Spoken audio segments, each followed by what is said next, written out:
Je ne croyais pas du tout que ce serait une entreprise qui allait durer comme ça 10 ans et se développer et grandir. C'était pas vraiment mon Dieu, c'est l'idée du siècle, on va devenir milliardaire, mais plus c'est l'occasion de monter un projet sympa avec quelqu'un que j'apprécie.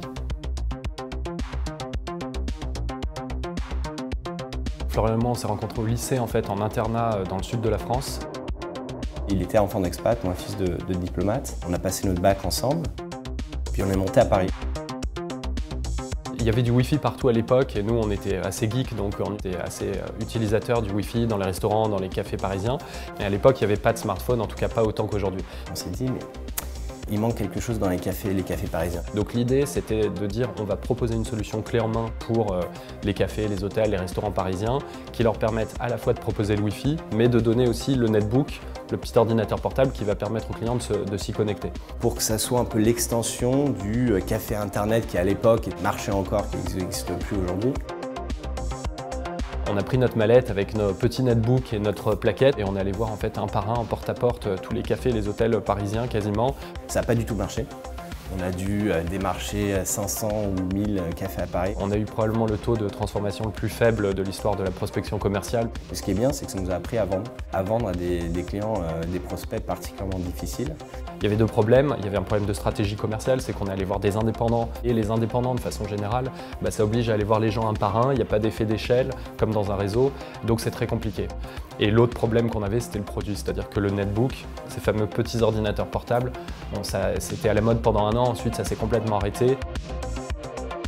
Est arrivé à ce moment-là l'iPad. C'était un phénomène, c'était vraiment, voilà, c'était la première tablette, c'est Apple qui l'a lancé avec le brio qu'on connaît et donc tout de suite il s'est passé quelque chose dans le monde de l'informatique, du digital. Je me rappelle quand on commençait à prospecter avec l'iPad, les mecs ils nous recevaient juste pour voir un iPad. On ne s'est pas posé la question très longtemps en fait, il y avait ce nouveau truc qui était arrivé, ce nouveau totem digital, l'iPad, et pour nous c'était clair et net qu'il fallait l'intégrer à notre offre.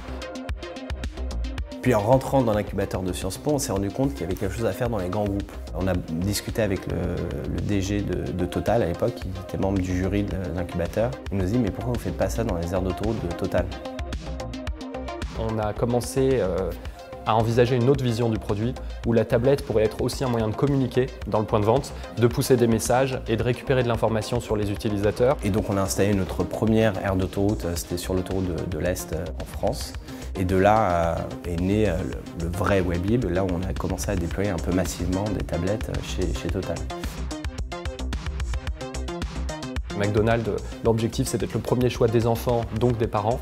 Et puis pendant longtemps, pour attirer les enfants, il fallait des jouets en plastique ou des piscines à boules. Et aujourd'hui, il faut des iPads et Angry Birds, pour schématiser. Donc McDonald's avait senti ça il y a des années et a commencé à digitaliser massivement ses restaurants. On a installé le premier site du siège qui était l'aéroport d'Orly.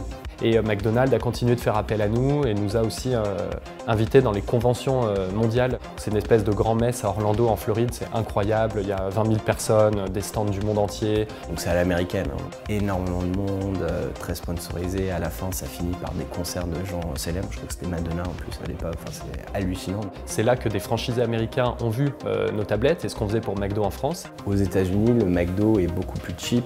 Il n'y a pas du tout de digital, c'est vraiment à l'ancienne. Et donc quelques franchisés un peu innovants ont vu ce qu'on faisait sur les tablettes, ils ont dit ah mais c'est génial, je veux la même chose dans mes restaurants. C'était pour nous l'occasion de mettre le pied sur le marché américain, de faire des premières références.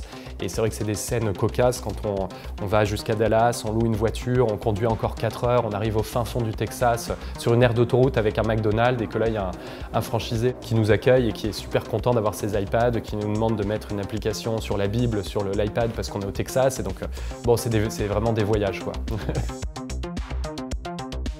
À l'époque, le digital commençait dans le retail, donc c'était assez simple de signer quelques grands comptes parce que c'était balbutiant. On nous appelait de partout, des banques, des boîtes dans la grande distribution, Carrefour, Renault pour leurs concessions. Enfin, on avait des grandes entreprises qui venaient nous voir directement parce qu'elles avaient un besoin, elles voulaient mettre du digital dans leur point de vente. Et puis à un moment donné, on a eu une discussion avec le directeur digital de McDonald's qui nous a dit qu'il avait 5 millions de connexions uniques par mois sur son Wi-Fi, sur ses hotspots Wi-Fi dans ses restaurants et qui collectait aucune information, aucune data. On a dit c'est colossal quoi, il faut faire quelque chose de ce point de convergence obligatoire qui est le Wi-Fi. Et donc de là est née l'idée vraiment Smart Wi-Fi où je vais avoir un connecteur social, où je vais mettre un Facebook Connect, un Twitter Connect. Pour permettre aux enseignes de récupérer de l'information et de savoir qui sont ses clients. Et à ce moment-là, Uniqlo en fait arrivait en Europe. Et Uniqlo, donc c'est un groupe japonais fast retailing, très digital dans son ADN. Et donc ils nous ont appelés pour dire on est très intéressés pour ce que vous faites sur le Wi-Fi, on a envie de déployer du Wi-Fi. Mais pas juste proposer de l'accès Internet, on veut aller plus loin que ça, on veut collecter de la data, pousser des offres à nos consommateurs. Donc tous les magasins Uniqlo qui ouvrent en Europe sont équipés de notre solution. En 2015, Flunch nous a dit j'ai vu votre solution de marketing Wi-Fi, ça m'intéresse. On se retrouve face à une boîte qui s'appelle Urban Concept, qui était le prestataire de Flunch. Et donc on a rencontré Eric Chauvin, le patron d'Urban Concept à ce moment-là. Et très vite, il y a eu un fit, on s'est bien entendu. On s'est dit mais c'est là, il faut aller là, croissance externe.